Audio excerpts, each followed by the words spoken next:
Je pense que vous avez tous vu le titre. Je crois que j'ai failli me retrouver en prison. Mais du moins, c'est ce que je pensais au début. Mais ce n'est pas le cas. Et je crois que hier, je me suis réveillé du pied gauche. Parce que lorsque je me suis réveillé, j'étais fatigué, comme d'habitude. Tout le monde est fatigué avant de venir à l'école. J'ai pris ma douche, je me suis brossé les dents, je me suis apprêté pour venir à l'école. Et habituellement, quand j'arrive à l'école, qu'est-ce qui se passe, c'est que j'ai un pote avec qui je chill toujours au dîner. Tout se passe bien au dîner avec lui. On fait des petites marches, on achète de quoi manger. L'heure du dîner, c'est à 12h39. Et à 12h, j'envoie un message à ce pote, comme quoi on doit aller au dîner ensemble. Et là, ce pote, il me répond pas. Je me dis, mais c'est bizarre, pourquoi il me répond pas? Pourquoi il me répond pas, ce mec-là? Et là, c'était un signe. Et là, je me rappelle plus tard que il m'a dit le matin qu'il va partir avant le midi. Il m'a pas dit qu'il va partir avant le midi. Bon, il m'a dit qu'il va aller au gym avec l'un de ses amis à lui. Il devait aller au gym. Mais l'affaire qui arrive, c'est que il m'a pas dit qu'il devait partir au midi. Fait qu'il est parti sans me faire signe. Et moi, quand la cloche du midi sonne, on doit prendre notre dîner. Moi, je suis habitué à prendre mes pauses avec ce pote-là. Fait que quand le midi arrive, je lui envoie un message. Il m'a pas répondu à mon message. Ce que j'ai d'abord trouvé ça premièrement bizarre. Deuxièmement, il est parti sans me faire signe. Je me suis dit, ok, peut-être que il n'a pas de connexion internet, peut-être qu'il a eu un problème avec son téléphone, peut-être que sa mère ou son père lui a appelé en urgence, il a quitté l'école, il m'a rien dit. Ça commence à devenir inquiétant pour moi. Au midi, je me sens tout seul. Je reviens après la pause, je suis tout seul en classe, c'est triste. Je dis putain, qu'est-ce que je vais faire sans ce pote? Et après, je ne l'ai pas envoyé de message. Je ne faisais que... Et en retour, ce pote ne m'a pas envoyé de message. Entre-temps, ce pote ne m'a pas envoyé de message pour me rassurer comme quoi je vais bien. J'ai reçu un message de mon père. Rien. Rien, nada, rien. L'école finie, à 15h41, je prends l'auto.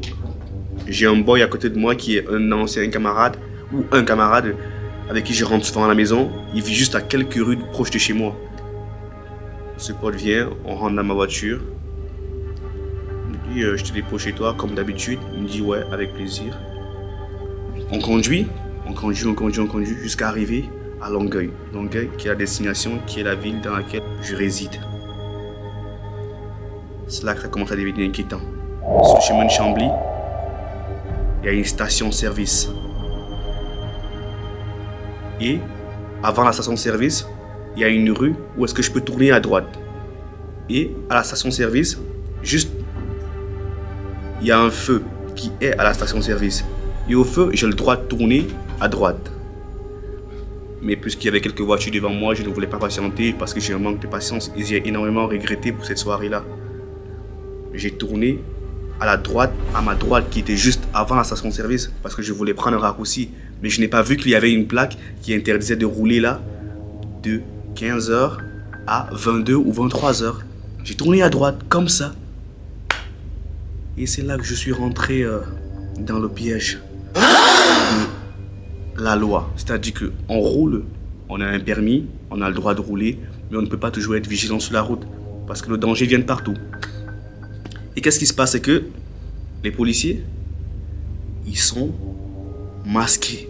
C'est-à-dire qu'ils ont des voitures sur lesquelles il y a écrit police, mais tout en noir, tu vois rien, c'est sombre, ça fait peur, c'est quoi ce délire?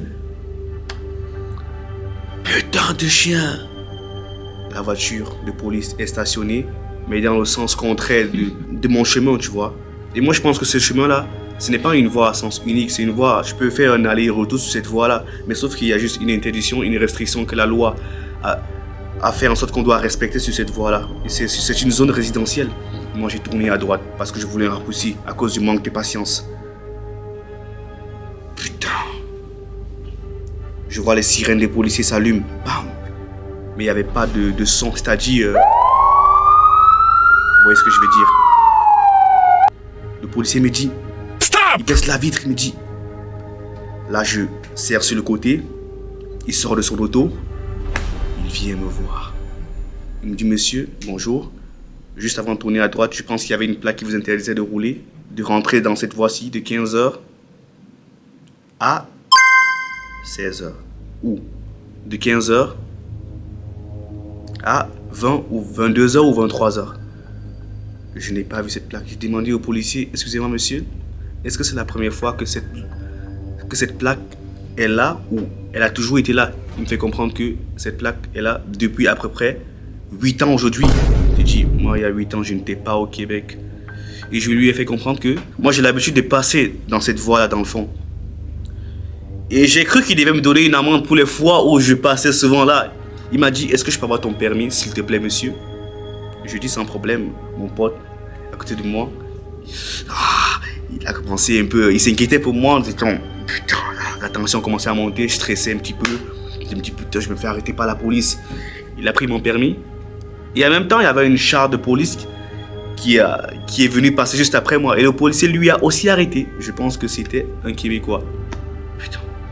Il a dit au char de tirer à droite. Moi, je suis resté dans mon char. Le monsieur qui a tourné à droite juste après moi.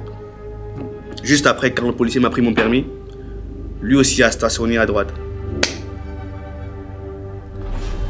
Qu'est-ce que je te viens? Le policier prend mon permis. Il s'en va voir l'autre auto qui vient juste de rentrer dans la voie. Il prend son permis. Le policier retourne à son char, c'est-à-dire à sa voiture, en langage courant. Parce que quand je dis char, je parle en langage québécois. Je suis aussi un Québécois, ne me jugez pas, je suis un Québécois. Bref, ce qui se passe, c'est que le policier va à son char. Il revient me voir avec un papier. Un papier, c'est-à-dire, vous voyez la facture? Ce papier dans le fond, il me dit, monsieur, je ne vous ai pas fait de retrait de points, mais vous allez payer une amende de 176 $. 176 balles! Juste parce que je suis rentré dans un sens interdit. Mais putain, c'est quoi ce bordel, frère? Plus jamais de ma vie, je rentre là-bas, frérot. Plus jamais de ma fucking vie, frère. Putain! Je me suis mangé. Je n'ai rien fait. Mais j'ai eu un signe à l'école comme quoi mon pote, il est parti, ça me fait signe premièrement. Et deuxièmement, je me mange une amende. Il me dit, t'as 30 jours pour payer cette facture. Et je pense que t'as une vingtaine de jours pour contester. Je me dis, si je vais en justice et que le policier ne vient pas, je gagne. Et moi, je suis quelqu'un qui n'aime pas riposter. C'est-à-dire que je suis quelqu'un qui a été éduqué. J'ai eu une bonne éducation. Et moi, je me respecte la loi, mais je ne respecte pas toujours ce qu'on dit. Et ça me touche, ça m'énerve. Je dois payer 176 balles. 176 fucking...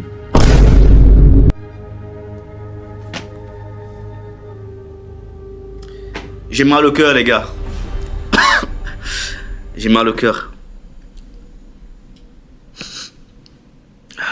Tu veux boire l'eau?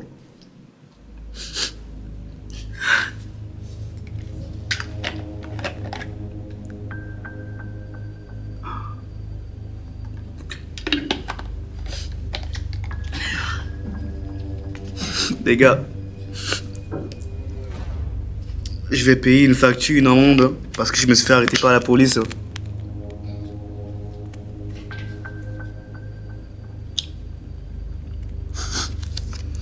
Je vais payer 176 balles. Pourquoi? Parce que j'ai enfreint la loi. Les gars, j'ai tout perdu, hein. Mon porte-monnaie va pleurer, les gars, je vous jure. Et quand j'ai raconté ça à mon père, je me suis senti mal. Mon père m'a dit, t'es un homme, assume, c'est une responsabilité, hein. Mais c'est la dernière fois que je passe là-bas. Même s'ils enlèvent la plaque, je passe plus là-bas. Parce que quand tu doutes, il n'y a plus rien dans cette vie.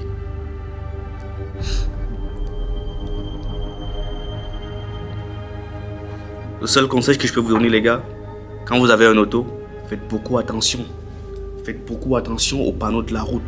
Faites beaucoup attention à la circulation. Parce que premièrement, ce n'est pas facile d'avoir le permis. Et deuxièmement, quand tu roules sur la route, tu n'es pas en sécurité parce que le danger vient de partout. Donc, je ne regrette pas d'avoir pris cette amende. Pourquoi? Parce que si je n'avais pas pris cette amende, je n'aurais pas eu conscience de ce que j'ai fait. J'aurais pu tourner à droite et cogner une personne. C'est un avertissement. Ne regrettez jamais d'avoir commis une infraction. Et même si vous avez tort, prenez ceci en considération parce que rien n'arrive pour rien. Tout arrive pour quelque chose. Même si cette facture, c'était une facture de 1 million, je devais assumer. Pourquoi?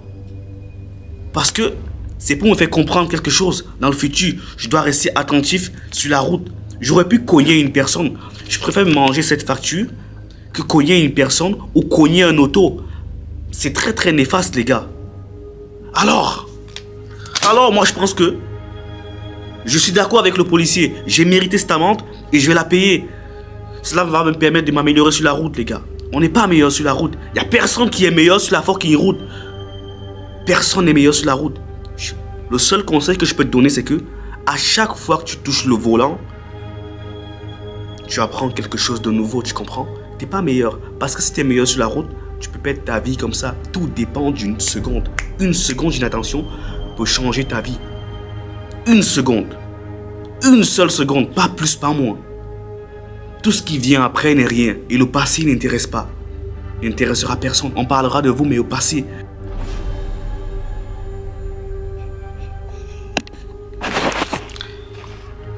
Putain de merde, frère, c'est pas possible.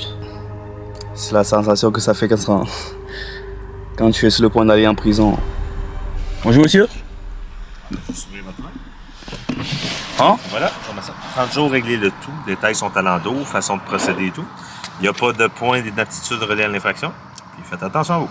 Est-ce que c'est une amende? Oui, c'est 176 $. 176 $? Oui, c'est pas mal le prix minimum pour la majorité des infractions, ou plus. Là. Il y en a à cette heure à 300 $. C'est ça, salut bien.